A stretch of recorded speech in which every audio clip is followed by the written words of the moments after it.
ensemble. Et c'est vrai, comme le disait Christian, ce qui est bien, c'est qu'on exprime chacun de nos mots, on est libre.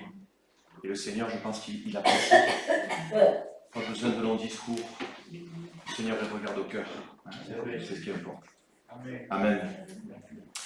Voilà, ce matin, j'aimerais qu'on puisse partager une parabole ensemble. C'est la parabole du juge injuste, du juge inique, que l'on appelle. Et on la trouve dans Luc, chapitre 18, verset 1. Nous allons le lire ensemble. En parole vivante, s'il te plaît.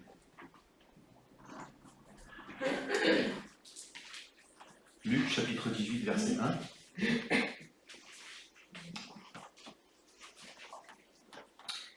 Pour montrer qu'il est nécessaire de prier constamment, sans jamais se décourager, Jésus raconta à ses disciples la parabole suivante. Dans une certaine ville, il y avait un juge qui ne révérait pas Dieu et n'avait d'égard pour personne. Il y avait aussi dans cette même ville une veuve qui venait constamment le trouver pour lui dire « Défends mon droit contre celui qui m'attaque ». Pendant longtemps, il s'y refusa.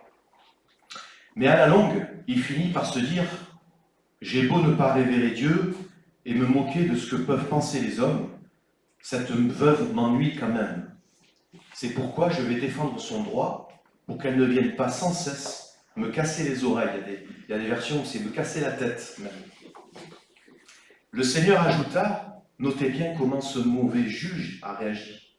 Alors, pouvez-vous supposer que Dieu ne défendrait pas le droit de ceux qu'il a choisis et qui crient à lui jour et nuit, même s'il tarde à les écouter et à leur venir en aide? Moi, je vous dis que c'est une intervention soudaine qu'il défendra leurs droits.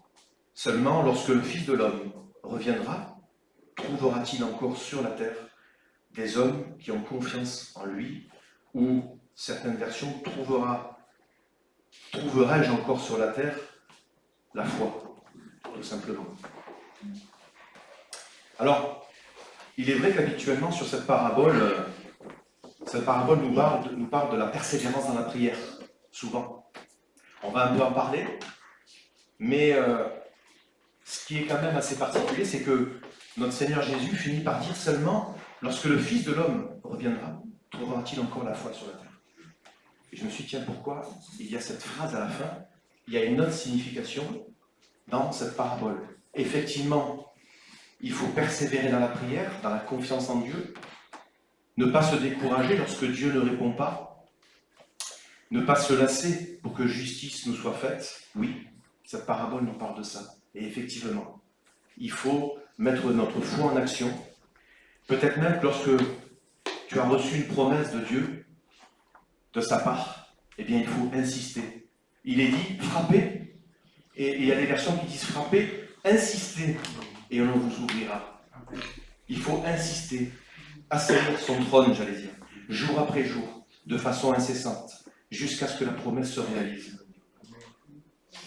Et j'ai à cœur de te dire ce matin, il faut des fois arrêter de tirer des plans, avoir le plan B, le plan C, le plan D, non.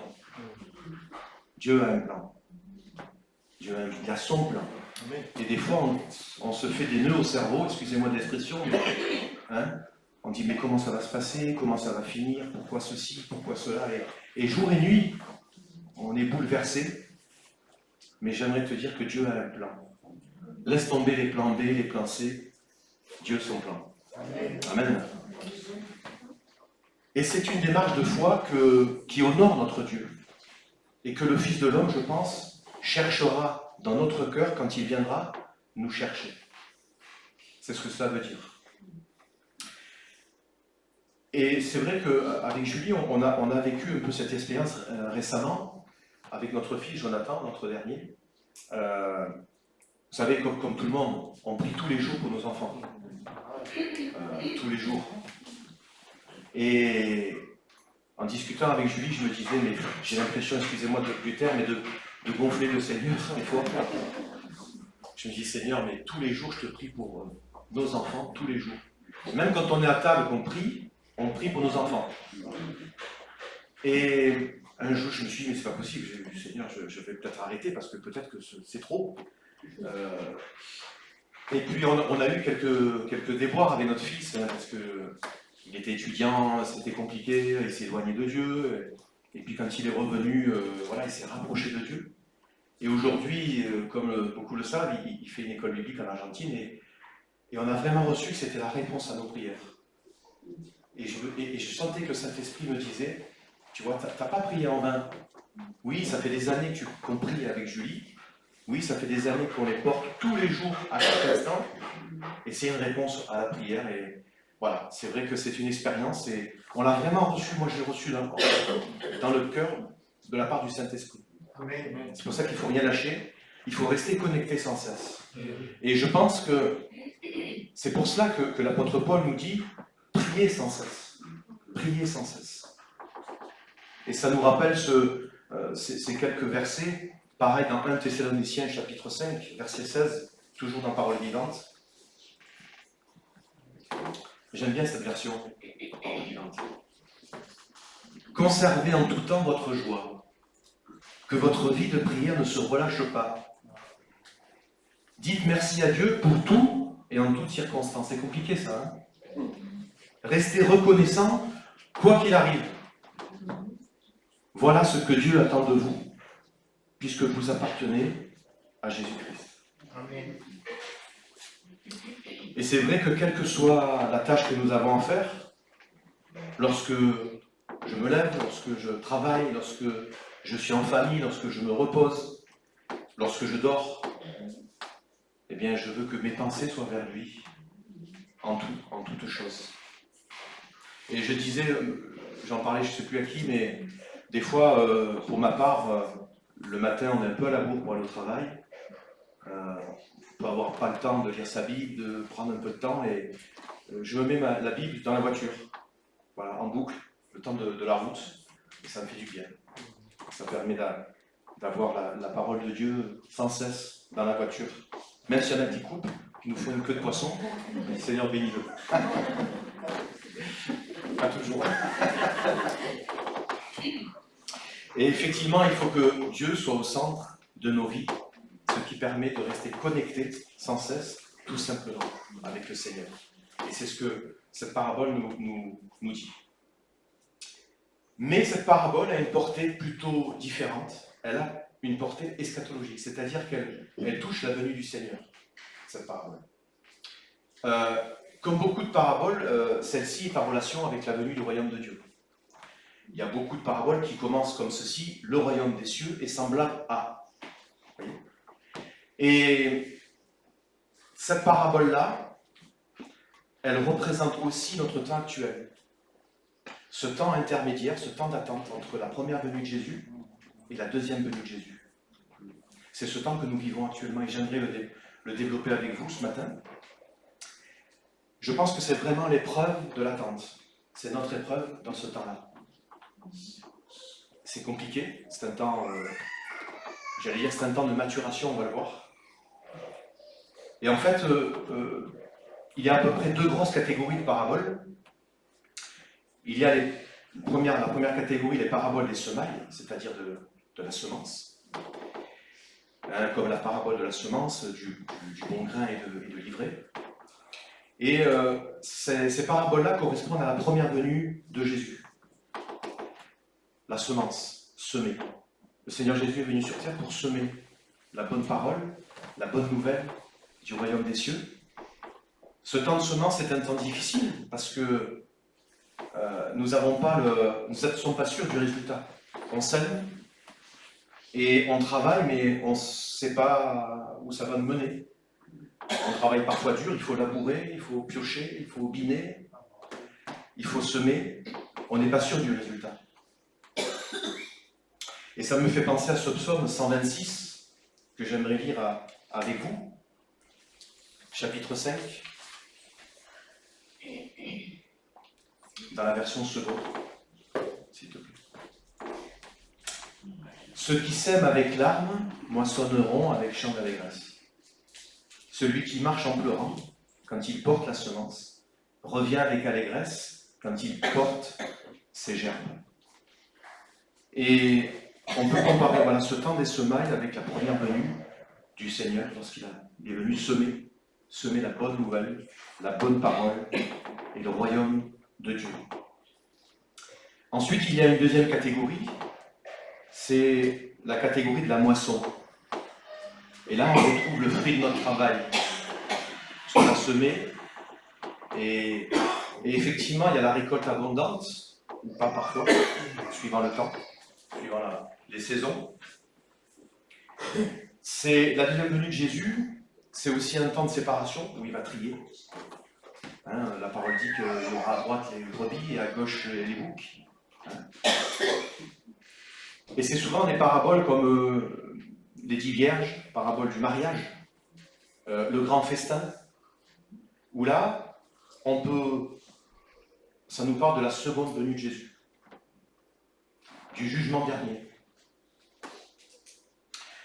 Donc, on peut dire que entre ces deux catégories de paraboles, je pense qu'il y a celle-ci qui est un peu au milieu, qui est entre les deux venues de Jésus.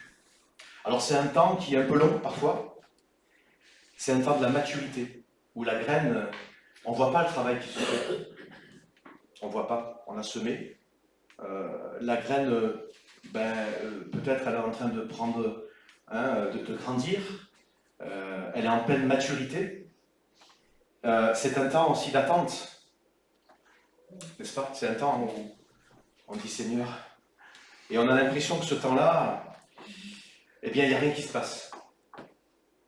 C'est un temps où on a l'impression que l'œuvre de Dieu est tenue en échec face aux forces du mal.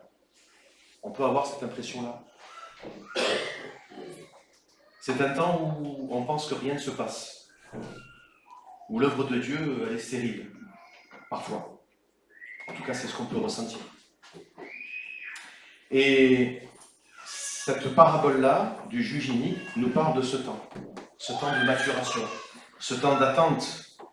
Elle nous montre que cette veuve-là a eu le bon comportement. Elle a persévéré. Elle aurait pu se décourager, mais non, elle a persévéré. Dans ce temps d'attente, dans ce temps de maturation. Et je pense que pour nous, enfants de Dieu, pour les élus, on doit supporter cette épreuve de l'attente. C'est vrai que même le temps des semailles, le temps de la semence, c'est un temps plutôt difficile, douloureux, oui, mais c'était un temps plutôt positif. Jésus, on a vu des miracles, hein, Jésus a accompli des miracles, il a guéri des malades, il y avait des choses qui se passaient. Mais dans ce temps d'attente, je ne sais pas si vous êtes d'accord avec moi, mais on voit même le méchant prospérer. On voit même les méchants réussir. Et parfois on peut dire, Seigneur, mais qu'est-ce que tu attends? Qu'est-ce qui se passe, Seigneur? Agis. On voit bien que l'injustice règne sur la terre. Et les enfants de Dieu sont même opprimés, sont même moqués. Dieu est moqué, Jésus est moqué, et les enfants de Dieu sont même persécutés dans certains pays. Et c'est là que les justes crient à Dieu. Et cette parabole nous montre que, effectivement, Dieu ne répond pas. Ce juge-là, en plus c'est un juge injuste, il ne répond pas. Et on a l'impression que Dieu ne répond pas. En tout cas, pas comme on le souhaite. Pas comme on le souhaite. J'aimais bien, on avait une carte qui avait été offerte, je pense à ça, où c'était marqué nous prions pour ce que nous voulons, pour ce que nous souhaitons, mais Dieu répond sur ce que nous avons besoin, en fait. Ça me fait penser à ça. Et c'est vrai qu'on peut avoir l'impression que Dieu peut être ce juge injuste, ce juge qui ne répond pas. Et parfois, nous ne comprenons pas l'attitude de Dieu, effectivement. Et c'est ce temps d'attente, effectivement, où, comme je vous dis tout à l'heure, c'est le temps d'épreuve pour nous, enfants de Dieu. C'est un temps où il faut mettre notre foi en action. C'est un temps où il faut croire, malgré tout, que Dieu est un être juste, que les lois de Dieu sont parfaites. C'est l'épreuve du temps d'attente. Parfois Dieu n'intervient pas, malgré que nous, enfants de Dieu, on intercède jour et nuit auprès du Seigneur. D'ailleurs, dans Apocalypse, chapitre 6, verset 10, il est dit, ils crièrent d'une voix forte en disant, « Jusque à quand, Maître, saint et véritable, tardes-tu à juger et à tirer vengeance de notre sang sur les habitants de la terre ?» Une robe blanche fut donnée à chacun d'eux, et il leur fut dit de se tenir en repos quelque temps encore, jusqu'à ce que fût complet le nombre de leurs compagnons de service et de leurs frères qui devaient être mis à mort comme eux. Et c'est un temps où effectivement on crie à Dieu, dit Seigneur, agis pour nos enfants, agis pour telle circonstance, agis pour telle ou telle chose, et on attend la réponse de Dieu. Alors, la réponse, on le sait, c'est que c'est un temps d'attente, c'est un temps de maturation de la graine, de la semence, et c'est le temps de la grâce de Dieu. C'est le temps où Dieu retient sa justice. Cette grâce est pour les justes et les injustes, pour les croyants, les enfants de Dieu et les incroyants. Dieu ne veut pas la mort du pécheur, mais il veut que le pécheur se repente et qu'il vive et qu'il ait la vie éternelle. Amen. Dieu espère la repentance de ceux qui ne croient pas en lui, afin qu'ils acceptent la grâce. Si Dieu jugeait les incroyants, ils n'auraient plus l'opportunité d'être sauvés. S'il disait, bon maintenant stop, allez, terminé, tous les incroyants, ils n'auraient plus la possibilité d'être sauvés aujourd'hui. Donc Dieu est patient. Et c'est par amour pour tous. Il les invite à se repentir. Voilà. Alors c'est vrai que souvent les gens pensent que Dieu est faible, ou inexistant peut-être. Mais Dieu tient les comptes. Il met à notre crédit, mais il met aussi à notre débit. Et c'est vrai que je reviens sur cette veuve, elle n'a pas perdu courage, elle n'est pas tombée dans les murmures que le peuple d'Israël murmurait parfois. Elle ne s'est pas dit, Seigneur, réponds pas, pourquoi tu ne réponds pas? Non, elle a persévéré, et elle priait. Rends-moi justice, jour et nuit, constamment. Et quand on lit le psaume d'Asaph, le psaume 73, on se rend compte que lui a failli tomber dans ce piège-là. On va juste le dérouler un petit peu, le psaume 73, il est dit « Toutefois mon pied allait fléchir, mes pas étaient sur le point de glisser, car je portais envie aux insensés, en voyant le bonheur des méchants. Rien ne les tourmente jusqu'à la mort, et leur corps est chargé d'embonpoint. Ils n'ont aucune part aux souffrances humaines. Ils ne sont point frappés comme le reste des hommes. Ainsi, l'orgueil leur sert de collier. La violence est le vêtement qui les enveloppe, l'iniquité sort de leurs entrailles, etc. » Et ce qui est bien, c'est que on voit que Asaph, à un moment donné, il dit « Quand j'ai réfléchi là-dessus pour m'éclairer, la difficulté fut grande à mes yeux, jusqu'à ce que j'eusse pénétré dans le sanctuaire de Dieu et que j'eusse pris garde au sort final des méchants. Oui, tu les places sur des voies glissantes, tu les fais tomber et les mets en ruine. Oui, peut-être ils peuvent réussir, mais nous voyons plus loin. Nous voyons l'objectif, la vie éternelle qui est au bout. Dieu nous réserve des mets succulents. Je pense qu'on n'imagine même pas ce que Dieu peut nous préparer. Ça va être formidable. Plus de malheur, plus de soucis, que de la joie, que le bonheur. Ça va être fabuleux. Hein? Des fois on se dit, le Seigneur vient, qu'on puisse goûter à tout ça. Et c'est vrai que Asaph, quand il s'est rapproché du sanctuaire de Dieu, eh bien Dieu lui a révélé l'aboutissement de tout, en fait. Il lui a révélé l'objectif final. Il lui a montré l'objectif. Et c'est la patience de Dieu. Et on sait bien que quand l'homme est livré à sa chair, fait ce qu'il veut, et puis finalement on se rend compte qu'il fait n'importe quoi. Hein, ça part souvent des fois d'une bonne intention. Des fois on pense à Internet. Internet c'est un super outil, mais il y en a qui en font n'importe quoi. Vous voyez, il y a beaucoup de choses qui ont été faites de façon belle, mais qui sont toujours détournées au mal, et on n'arrive pas à utiliser bien les choses, on n'arrive pas à être bien, à être parfait. On n'y arrive pas. Et on va se rendre compte que Dieu, eh bien, la patience de Dieu a quand même des limites.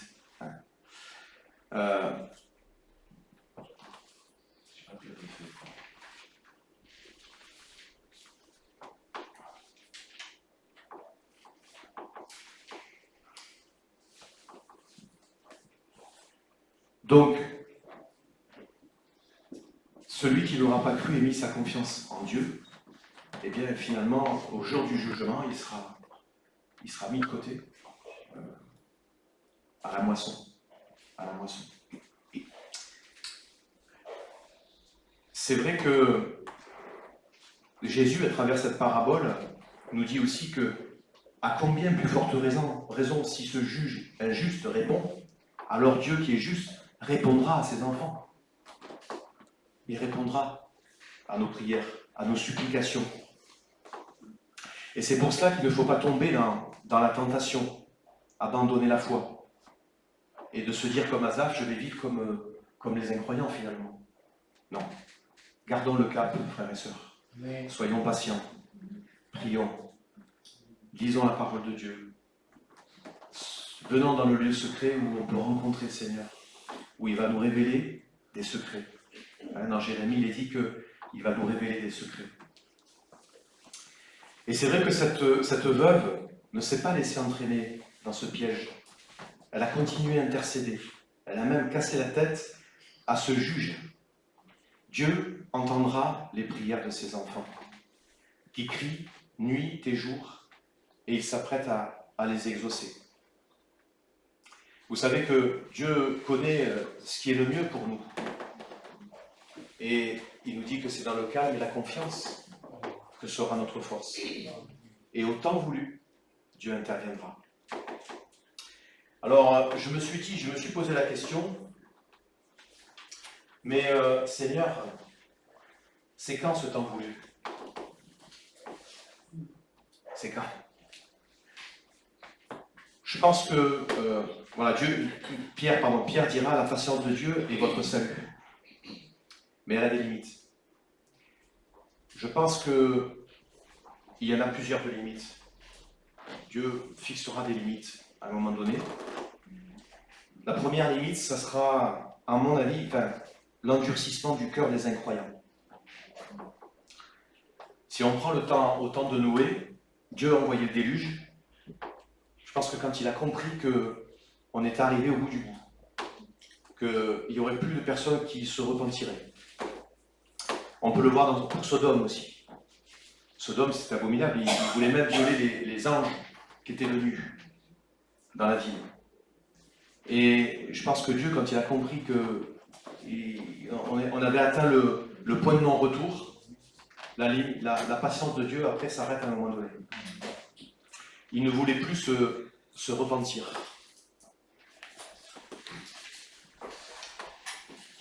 Et lorsque l'endurcissement est total, je pense que c'est une des limites de Dieu. Je pense que c'est une limite de Dieu. La deuxième limite, ça sera ce que nous pouvons supporter. Ce que les enfants de Dieu pourront supporter.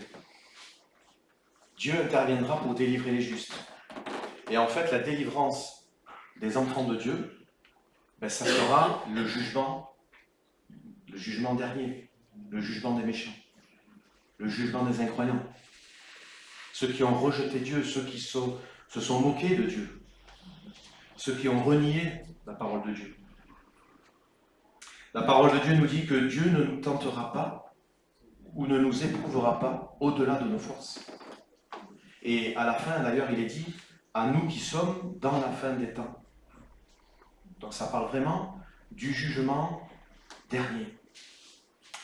Et ce temps-là, effectivement, que nous vivons, il faut absolument, eh bien, dans cette épreuve, je pense que c'est vraiment notre épreuve de notre temps actuel.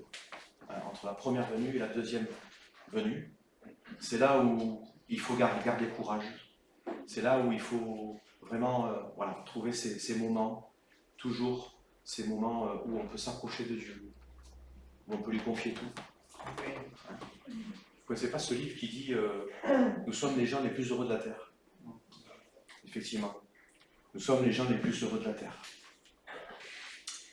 Et à cause des élus, à cause des enfants de Dieu, Dieu va écourter ce temps de patience, ce temps d'attente.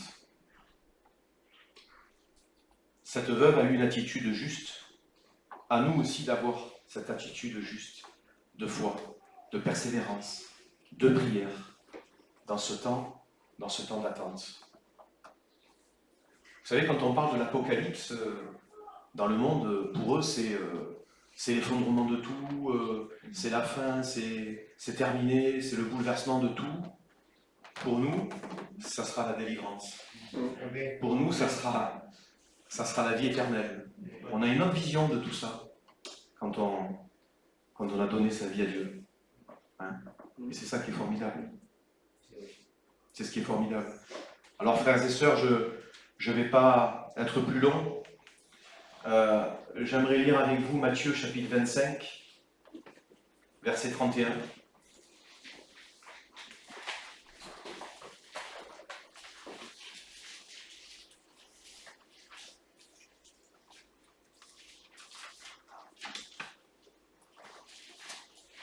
Matthieu chapitre 25, verset 31.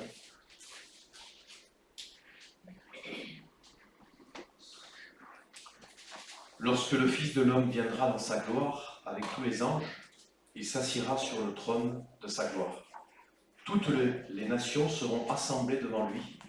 Il séparera les uns d'avec les autres, comme le berger sépare les brebis d'avec les boucs. Et il mettra les brebis à sa droite et les boucs à sa gauche. Alors le roi dira à ceux qui seront à sa droite, « Venez, vous qui êtes bénis de mon Père, prenez possession du royaume qui vous a été préparé dès la fondation du monde. Car j'ai eu faim et vous m'avez donné à manger, j'ai eu soif et vous m'avez donné à boire. J'étais étranger et vous m'avez recueilli. J'étais nu et vous m'avez vêtu. J'étais malade et vous m'avez visité.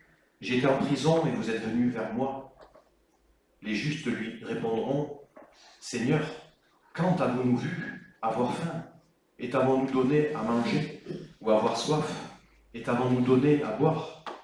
Quand t'avons-nous vu étranger? Et t'avons-nous recueilli? Ou nu? Et t'avons-nous vêtu? Etc. Et le roi leur répondra, « Je vous le dis en vérité, toutes les fois que vous avez fait ces choses à l'un de ces plus petits de mes frères, c'est à moi que vous les avez fait. » Amen. Et puis on verra que les autres qui sont à la gauche, il leur dira la même chose, mais à la fin, le roi dira, il leur répondra, « Je vous le dis en vérité, toutes les fois que vous n'avez pas fait ces choses à l'un de ces plus petits, c'est à moi que vous n'avez pas faites. Et ceux-ci iront au châtiment éternel, mais les justes à la vie éternelle. » Amen.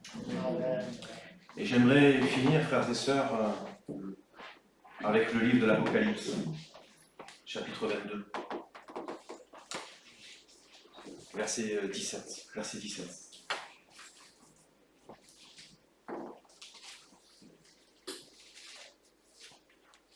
Et l'esprit et l'épouse disent « Viens ». Et que celui qui entend dise « Viens ». Et que celui qui a soif vienne. Que celui qui veut prenne de l'eau de la vie gratuitement. Je le déclare à quiconque entend les paroles de la prophétie de ce livre. Si quelqu'un y ajoute quelque chose, Dieu le frappera des fléaux décrits dans ce livre. Et si quelqu'un retranche quelque chose des paroles du livre de cette prophétie, Dieu retranchera sa part de l'arbre de la vie et de la ville sainte décrit dans ce livre. Celui qui atteste ces choses dit « Oui, je viens bientôt ». Dans certaines versions, c'est « Oui, je viens vite ». Je viens bientôt, je viens vite. Amen. Viens, Seigneur Jésus. Amen. Maranatha. Maranatha. Seigneur, viens. Seigneur, viens. Seigneur, c'est vrai que nous attendons, Seigneur. Il nous prépare quelque chose de merveilleux, mais frères et sœurs, il faut qu'on vive ensemble ce temps d'attente, ce temps où la graine elle est en pleine maturation. Le Seigneur travaille les cœurs quand même. Le Seigneur sème. Et on voit l'action du Seigneur, peut-être qu'on n'en prend pas la mesure parfois. Mais nous sommes entre la première venue de Jésus et la deuxième venue de Jésus. C'est ce temps d'attente où il faut qu'on lâche rien. Il faut qu'on prie sans cesse. Qu'on assaille le trône de Dieu sans cesse. Avec foi, avec persévérance. Chaque jour. Amen. Voilà. Et c'est là où la communion fraternelle est géniale parce qu'on s'encourage les uns les autres.